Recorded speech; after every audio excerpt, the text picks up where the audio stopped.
ခုတစ်ခါကျွန်တော်တို့ ubuntu linux operating system ကို install လုပ်ကြည့်အောင်เนาะအဲ့တော့ကျွန်တော်တို့ virtual box ကိုဖွင့်မယ်ပြီးရင် new နေရာမှာ ubuntu -19 ပြီးရင် type နေရာမှာ linux version နေရာမှာ ubuntu 64-bit RAM က1024 MB ရှင်လုံလောက်တယ်ဘာကြောင့်လဲဆိုတော့ကျွန်တော်တို့က GUI graphical user interface အရုပ်တွေပုံတွေပါတဲ့ဟာကိုသွင်းမှာမဟုတ်ဘူးကျွန်တော်တို့က minimal command line တည်တံ့ပေါ့နော်အဲ့ဒါကိုသွင်းမှာဖြစ်တဲ့အတွက် memory size နေရာမှာ1024ပေးထားရင်လုံလောက်တယ်ပေါ့နော်ပြီးရင် create a virtual hard disk now ကို radio button လေးကိုရွေးမယ်ပြီးရင် create okay ပြီးရင် hard disk file type နေရာမှာ VDI ကိုရွေးမယ် storage on physical hard disk နေရာမှာ dynamically allocated ကိုရွေးမယ် fixed size ရယ် dynamic ရယ်နှစ်မျိုးရှိတယ် physical hard disk ဆိုတာကျွန်တော်တို့ laptop က hard disk အစစ်ကိုပြောတာကျွန်တော်တို့က fixed size ကိုရွေးလိုက်မယ်ဆိုလို့ရှိရင်ဒီ 10 GB ဒီချက်ချင်းအပြည့်နေရာယူသွားမယ်ပေါ့နော် dynamically ကိုရွေးမယ်ဆိုရင်ကြတော့လိုအပ်မှသာတဖြည်းဖြည်းချင်းသူကနေရာချဲ့သွားမယ်ပေါ့နော်အဲ့တော့ကျွန်တော်တို့က storage on physical hard disk နေရာမှာ dynamically ကိုပဲကျွန်တော်တို့ရွေးမယ်ပေါ့နော်ပြီးလို့ရှိရင်ပိုပိုတသားလေးဖြစ်သွားအောင်ဒီကောင် default 10 GB ကိုကျွန်တော်တို့ 12 GB လေးပြောင်းပေးလိုက်မယ်12 GB လောက်ထားပေးလိုက်မယ်နော် okay ပြီးရင် create ဒါဆိုရင် ubuntu 19ဆိုတဲ့ virtual machine လေးပေါ်လာပြီပြီးရင် network ချိတ်လို့ရအောင်ကျွန်တော်တို့က network ကိုနှစ်ကတ်စိုက်လိုက်မယ်ပေါ့နော် setting ကိုသွားမယ် network ပြီးရင် adapter 1 enable network adapter အမှန်ကြီးချစ်ထားတယ်ပြီးရင် NAD ထားမှကျွန်တော်တို့က internet သုံးလို့ရမှာပေါ့နော်ဒီအပြင်က laptop မှာရှိတဲ့ဒီ internet ကိုသူက NAD network address translation လို့ခေါ်တယ် N က network A က address D က translation အပြင်က laptop က IP address ကိုမှယူသုံးပြီးတော့သူက internet ပေါ်တက်သွားမှာပေါ့နော်ပြီး adapter 2 enable ပေးမယ် attach to နေရာမှာ host only ထားလိုက်မယ်ပြီးရင် name နေရာမှာ vbox net 0ကျွန်တော်က linux တင်ထားဖြစ်တဲ့အတွက်ဒီနေရာမှာ vbox net 0လို့ပေါ်တာတကယ်လို့ကိုက windows တင်ထားဆိုလို့ရှိရင်ဒီနေရာမှာ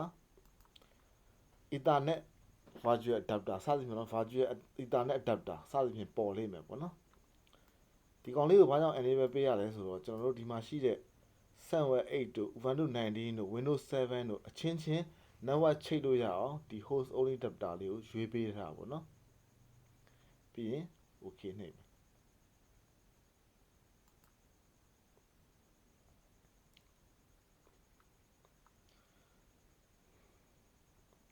ဂျားထဲမှာတစ်စနစ်ခံမှုတွေ file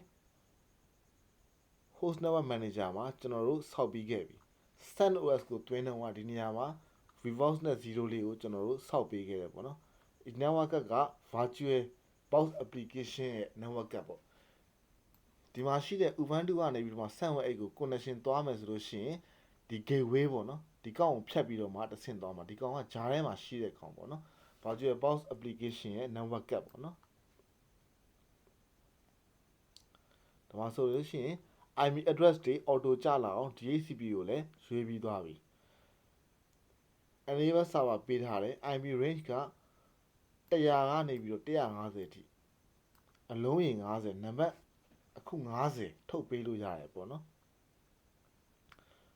ဒါဆိုလို့ရှိရင်ဒီမှာ DHCP ကိုရွေးထားတဲ့အတွက် CentOS တို့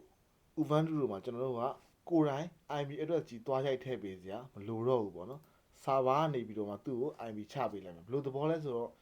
ကျွန်တော်တို့ဖုန်းကနေပြီးတော့ hotspot လွှင့်တယ်ကျန်တဲ့သူတွေက wifi ချိတ်ပြီးတော့ယူသုံးတယ်အဲ့ဒီခါကျလို့ရှိရင် hotspot လွှင့်ထားတဲ့ဖုန်းကနေပြီးတော့လှမ်းသုံးတဲ့ဖုန်းတွေစီကို automatic IP တစ်ခုစီချပေးလိုက်တယ်ပေါ့နော်ဒီသဘောပါပဲ DHCP ရဲ့အရှေ့က dynamic host configuration protocol ပေါ့နော်အဲ့တော့ closed ဟုတ်ပြီစပြီးတော့ကျွန်တော်တို့သွင်းမယ်ဆိုတော့ကျွန်တော်တို့ stack ကိုနှိပ်လိုက် stack ကိုနှိပ်ပြီးသွားပြီကျွန်တော်တို့ကဒီနေရာမှာဒီ folder လေးကိုနှိပ်ပြီးတော့ ကျွန်တော်တို့ download ဆွဲထားတဲ့ ubuntu installation ISO ရှိတဲ့ file ကိုရွေးပေးရမယ်ဒီမှာဆိုရင် ubuntu 19.04 live server -amct4.iso ISO file ပေါ့နော်ပြီးရင် open ကိုနှိပ်မယ်ပြီးရင် choose ကိုဆက်နှိပ်မယ်ပြီးရင် start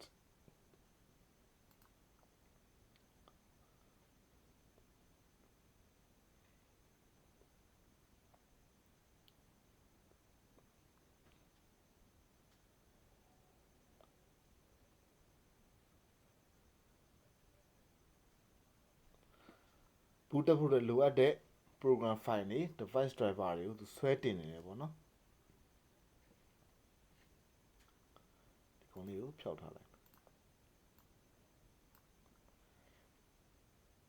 ဒီအောက်မှာရှိတဲ့ icon တွေဒီမှာ file machine ဆိုတဲ့ဟာတွေကိုမမြင်ချင်လို့ရှိရင်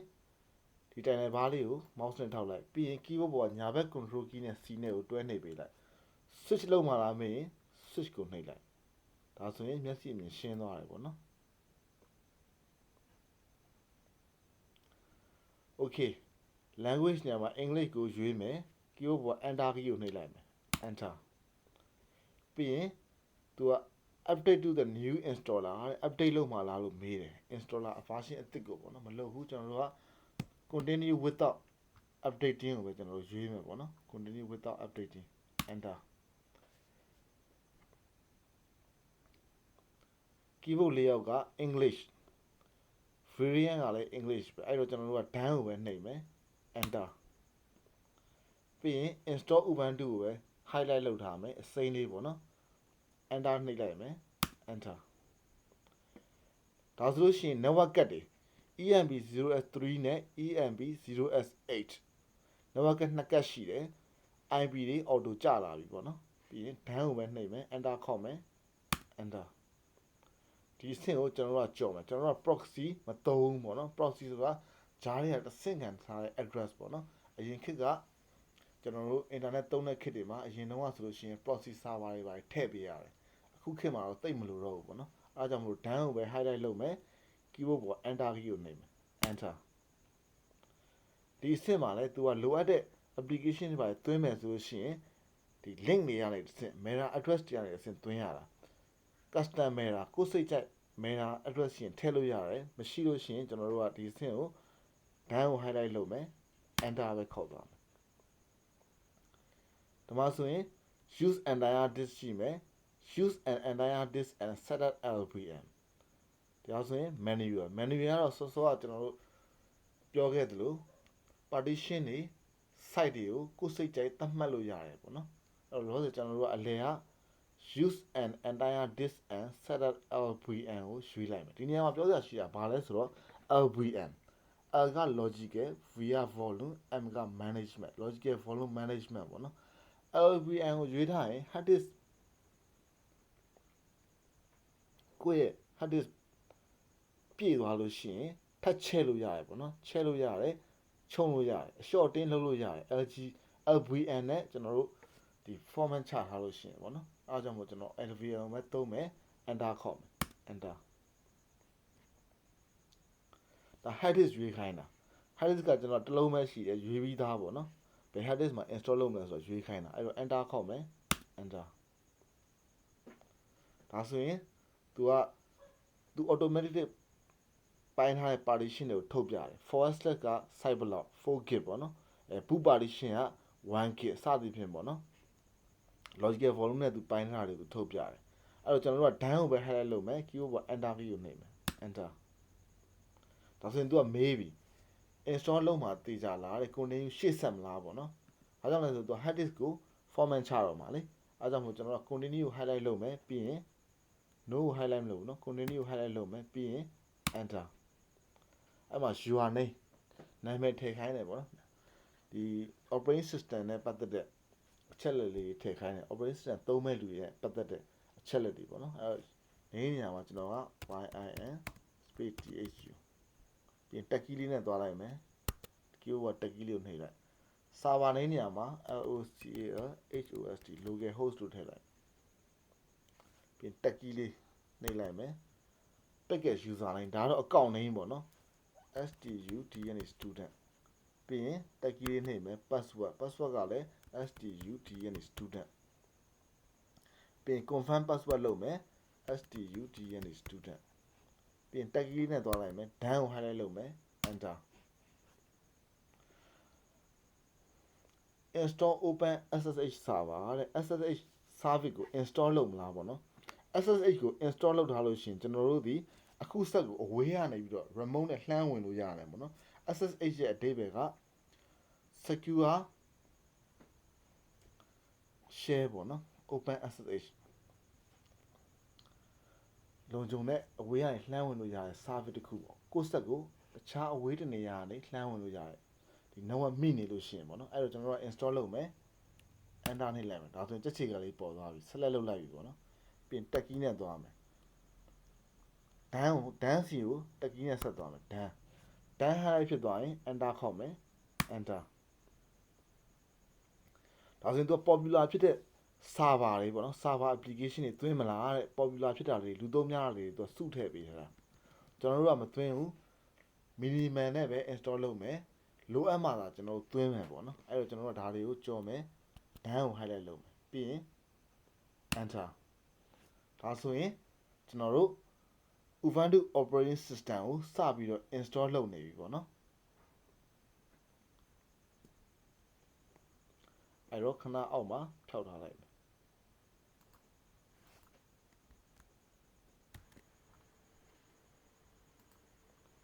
ဒီမှာဆိုရင်အပေါ်ကလေမော်ရောင်စာတန်းလေးမှာ installation complete လို့ပေါ်နေပြီပေါ့နော်အရန်မြန်တယ်နော်သူက command line တည်တံ့ဖြစ်တဲ့အတွက်အရန်ပေါ်ပါတယ်ပေါ့နော်ဒါဆိုရင်ကျွန်တော်က internet ချိတ်ထားတော့သူက online ကိုလှမ်းချိတ်ပြီးတော့ update တွေသွင်းနေတာပေါ့နော်အဲ့မှာ cancel update and reboot ကိုကျွန်တော်ရွေးပေးလိုက်အောင်မယ်ဒါဆိုရင်သူ update မလုပ်တော့ဘူး reboot လုပ်ပြီးတော့ကျွန်တော်တို့ login ဝင်မယ်သုံးလို့ရသွားပြီပေါ့နော်အဲ့တော့ cancel update and reboot ကို highlight လုပ်မယ် keyboard က enter key ကိုနှိပ်မယ် enter ဒါဆို canceling update ဆိုပြီးတော့ဟိုမှာဒုတ်ချောင်းလေးလဲနေပြီပေါ့နော်သူ reboot လုပ်နေပြီအဲ့မှာ reboot လုပ်နေတဲ့အချိန်ကအရန်ကြာတတ်တယ်နော်ဘာကြောင့်လဲဆိုတော့ cancel ပြန်လုပ်နေတာဆိုတော့ online ချိန်ထားတဲ့ဟာတွေအရန်ကြာတတ်တယ်ဒါလို့ကိုကမစောင့်နိုင်ဘူးတစ်ခါကျရင်သူအရန်ကြာသွားပြီပေါ့ hand လို့ဖြစ်နေမစောင့်နိုင်ဆိုရှင်ဒီကနေပြီးတော့ပိတ်လိုက်လို့ရတယ်နော်ဘာကြောင့်လဲဆိုတော့ installation က complete ဖြစ်နေပြီလေ power off ကိုရွေးမယ် okay ကိုနှိပ်မယ်တကယ်အပြင်က real machine မှာတင်တာဆိုရင်လည်းကိုယ့်ရဲ့ power ကိုပိတ်လိုက်ရုံပဲပေါ့နော်ပိတ်ပြီးပြန်ဖွင့်လို့ရတယ်ပြီးရင် okay နှိပ်မယ်ဒါဆိုရင်ကျွန်တော်တို့ရဲ့ ubuntu virtual machine လေးကပိတ်သွားပြီပေါ့နော်ပိတ်သွားရင်တခါကျွန်တော်တို့ဒီကောင် highlight လုပ်မယ် setting ကိုသွားမယ် storage ကျွန်တော်ချိတ်ထားတဲ့ DVD ကိုပြန်ဖြုတ်လိုက်မယ်အဲ့ဒါဖြုတ်မှကျွန်တော်တို့က OS က boot တက်လာမှာပေါ့နှုတ်မို့ဆို DVD ကြီးကအရင်တက်လာတာဖြစ်တဲ့အတွက်စောစော installation stage ကြီးကိုပြန်ရောက်သွားမှာเนาะဒါကြောင့်ဒီကောင်ကိုဖြုတ်ပေးမှရမယ် right click ထောက်မယ် remove attachment ပြီးရင် remove ပြီးရင် okay ပြီးရင် start switch လုပ်မှလားမင်း switch ကိုနှိပ်ပေးလိုက်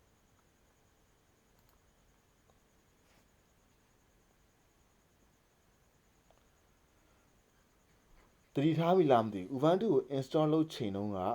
root password မထည့်ခိုင်းဘူး root ဆိုတာကကြတော့ linux operating system တိုင်း operating system တိုင်းမှာပါလာပြီးသားငကိုတွေကပါတဲ့ default user account ပေါ့နော်လုပ်ပိုင်ခွင့်အရှိဆုံး account သူက system file တွေကိုပါဖျက်ပစ်လို့ရတယ်ဒါမျိုး power ရှိတဲ့သူကို super user account လို့လည်းခေါ်တယ်သူ့ရဲ့နာမည်က root root ပေါ့နော် root user account အဲ့ကောင်ကပါမလာဘူးပေါ့နော်ပါမလာမဟုတ်ဘူး root ကောင်ကပါလာတယ် password မထည့်ခိုင်းတာပေါ့နော်ကျွန်တော်တို့ password မတောင်းအဲ့ကြတော့ကျွန်တော်တို့က root ကောင်နဲ့ direct login ဝင်လို့မရဘူးပေါ့နော်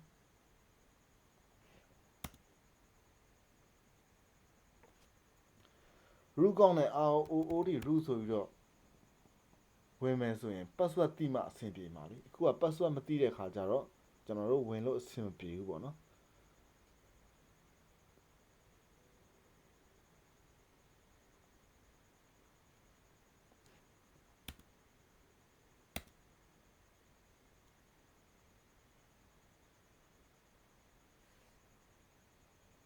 အဲ့တော့ကျွန်တော်တို့ကဘာနဲ့ပဲဝင်ရမလဲဆိုတော့စောစောကကျွန်တော်တို့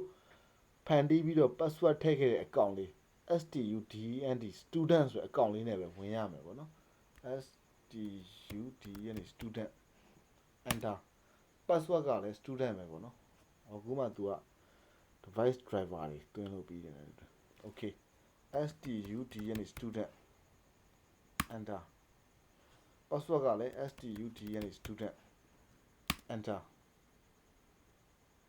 ဒါဆို login ဝင်သွားပြီ clear clear screen ရှင်းတာပေါ့နော်အဲကြတော့ root account နဲ့ဝင်ဖို့ကြတော့ root account password ကိုကျွန်တော်တို့ကသိမှရမှာလောဆယ်ကျွန်တော်တို့က student ဆိုတဲ့ user account နဲ့ဝင်ထားတယ် student ဒီ administrator account ဖြစ်တဲ့အတွက်သူလည်း root လိုမျိုးလုပ်ပိုင်ခွင့်ရှိတယ်ဒါပေမဲ့သူကဘာလုပ်ရလဲဆိုတော့အရှိမ sudo ကို sudo command ခံပေးရတယ် sudo ဆိုတဲ့ sudo လေးခံပေးရတယ်ဘာလို့လဲဆိုတော့ကန့်သက်ထားတဲ့ service တွေကို run ဖို့အတွက်ပေါ့နော်အဲကြောင့်ကျွန်တော်တို့က root password ကိုမသိဘူးမသိလို့ရှိရင်ကျွန်တော်တို့က root password ကို change လို့ရတယ်ဘာကြောင့်လဲဆိုတော့ student user ဒီ administrator user account ဖြစ်တဲ့အတွက်ပေါ့နော်အဲ့တော့ change မယ် sudo password change တဲ့ command က passwd ဘယ်သူ့ကို change မှာလဲ root account ကို change မှာ enter အဲ့ကြရင် तू က password တောင်းတယ်ဘယ်သူ password လဲဆိုတော့ student user ရဲ့ password တောင်းတယ်ထည့်ပေးမယ် password က student student enter ဒါဆိုရင် new password ထည့်ခိုင်းပြီ new password ထည့်လိုက်မယ် redhad ထပ်တောင်းတယ် confirmation ပေါ့နော် redhad ဒါဆိုရင် password update successfully ဖြစ်သွားပြီဒါဆိုရင် root password ဒီ redhad ဖြစ်သွားပြီအဲ့ကြရင်ကျွန်တော်တို့က login ပြန်ဝင်မယ် root account နဲ့လောဆယ်ဒီကနေပြီးတော့ student account ကို log out လုပ်လိုက်မယ် exit ဒါဆိုရင် log out ဖြစ်သွားမယ် okay root နဲ့ဝင်လို့ရပြီ root ပြီးရင် password နေရာမှာ redhad okay clear clear ဖိုက်စင်ဖတ်ကြည့်ပေါ့နော်သူ ubuntu OS နဲ့ပတ်သက်တဲ့ information တွေသူရေးပေးထားတာပေါ့နော် clear ပြီးရင် ls ဒါဆိုရင် snap ဆိုတဲ့ file လေးကျွန်တော်တို့တွေ့ရပြီဘာရှိတဲ့သိချင်ဖွင့်ကြည့်လို့ရတယ် less snap less က file တွေကိုဖွင့်ကြည့်တဲ့ command ပေါ့နော်diary ရဲ့ file မဟုတ် diary ပေါ့နော် cd snap okay ဘာရှိတဲ့ list ခေါ်ကြည့်လိုက်မယ် cd command က folder တွေကိုဝင်တဲ့ command ပေါ့နော် folder တွေကဝင်တဲ့နေရာထွက်တဲ့နေရာတွေမှာသုံးတယ် folder ကိုဝင်ထွက်နေရာတွေမှာသုံးတယ်ပေါ့နော် cd က c ရဲ့အဓိပ္ပာယ်က chain d က diary chain diary ပေါ့နော် diary ဆိုတာ folder ကိုပြောတာ folder တွေကဘာရှိလဲ ls list command လေးခေါ်ကြည့်လိုက်မယ် lhd ရဲ့နောက် folder တစ်ခုပေါ့နော် cd 1hd နဲ့ lhd cd lhd ထပ်ဝင်ကြည့်မယ် ls ခေါ်ကြည့်မယ်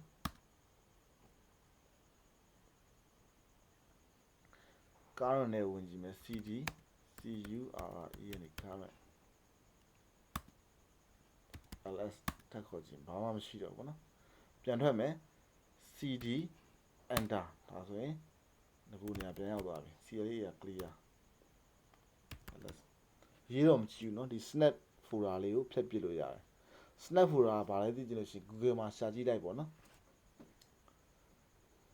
where is snap folder in ubuntu linux ဆိုရှာကြည့်လိုက်ပေါ့ကိုရီးယား id field ထဲမှာနေမယ်ဆိုရင်တော့ Google တို့ Bing တို့ search engine တွေနဲ့ကAU နဲ့ကြမ်းပြင်လို့တွားနေရမှာပဲပေါ့နော်ကိုရီးယားအကုန်မသိနိုင်တာဖြစ်တဲ့ search engine တွေတုံးပြီးတော့မှရှာနေရမှာပဲအဲ့တော့ပြန်ထွက်မယ် exit ဒါမှမဟုတ်ရင်စက်ကိုပိတ်မယ်ဆိုရင် inid space 0 enter